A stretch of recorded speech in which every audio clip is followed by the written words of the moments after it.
Things are escalating, and they're escalating fast across the Middle East. We're seeing strikes and counterstrikes between the US, Israel, and Iran, and the whole situation is changing by the hour. So, okay, let's just dive right in and break down what's really happening based on everything we know so far. And this quote right here from Senator Lindsey Graham, wow, it really sets the tone, doesn't it? It's a clear signal that this isn't just some small skirmish. The message is pretty unmistakable. What we've seen so far, that might just be the warm-up act. Okay, so to get you right up to speed, here is the absolute latest. You've got retaliatory drone attacks hitting U.S. embassies. You have a brand new ground war opening up in Lebanon. The death toll is climbing tragically high. And as you'd expect, global markets are in a total panic. This isn't just one crisis. It's a multi-front storm with immediate worldwide consequences. And that really brings us to our first major point. This fight is not contained. Not at all. Let's take a closer look at just how quickly this battlefield is expanding. First off, the strikes are happening deep inside Iran itself. We're not talking about some skirmishes on the border. We're talking about massive attacks on strategic targets right in the capital, Tehran. Think government buildings, military headquarters, even the leadership compound. The whole idea seems to be to hit their ability to wage war and hit it hard. Now, Iran isn't just defending. It is absolutely striking back, and it's doing it across the entire region. U.S. embassies and consulates, these huge symbols of American power, they've become the main targets. Diplomatic operations are being shut down, and personnel are on the highest possible alert. And you can see right here how this is just pulling in more and more countries. Israel has now sent ground troops across the border into Lebanon. Officially, they say it's to create a buffer zone and stop Hezbollah, which, was backed by Iran, from firing rockets. But what this really does is open up a brand new and very dangerous land front in this war. So with all this happening, you're probably wondering, what does each side actually want to achieve here? Well, this breaks down their official, stated goals. For the US, it's a pretty long list.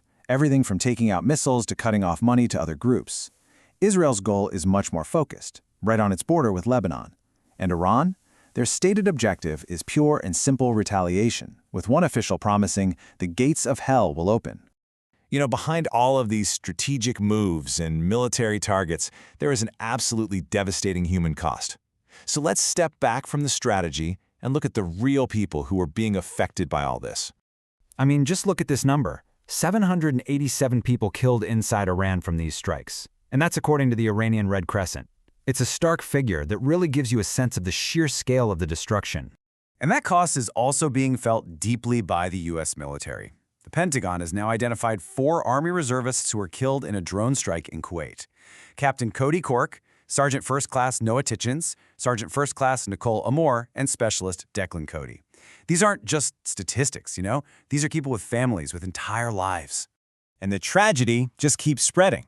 In Lebanon, dozens are dead, including children and even paramedics trying to help. In Israel, civilians have been killed by retaliatory strikes. And at the same time, you've got a growing refugee crisis, with tens of thousands of people in southern Lebanon literally running for their lives. And this quote from a civilian inside Iran, it just really cuts through all the noise, doesn't it? It perfectly captures that deep, profound fear that's gripping ordinary people. It's not just about getting through today. It's the terrifying, unknown reality of what tomorrow might bring. Now, this conflict is definitely not happening in a bubble. The effects are being felt thousands of miles away, and you can really see it when you look at the global economy. The reaction from the markets has been immediate and, frankly, pretty wild. Oil prices have absolutely skyrocketed. We're talking more than 13%. But at the exact same time, stock futures have just plunged.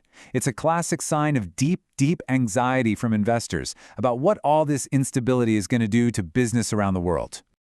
And here is the reason why everyone is so on edge about energy. It all comes down to the Strait of Hormuz. It's this narrow little waterway, but an unbelievable 20% of the entire world's oil supply passes right through it. The fact that the U.S. Navy is even talking about escorting tankers, well, that tells you just how fragile that supply line is right now.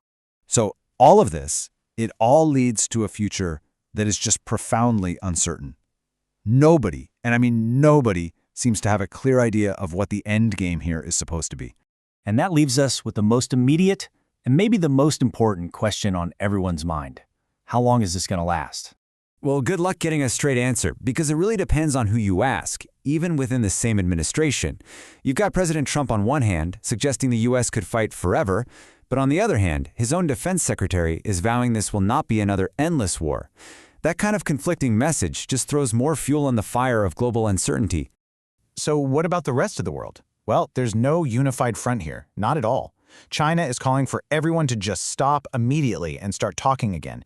Key allies like the UK are pretty skeptical, with the Prime Minister saying they don't believe in regime change from the skies. And in response, President Trump has been openly criticizing allies that he doesn't think are being supportive enough.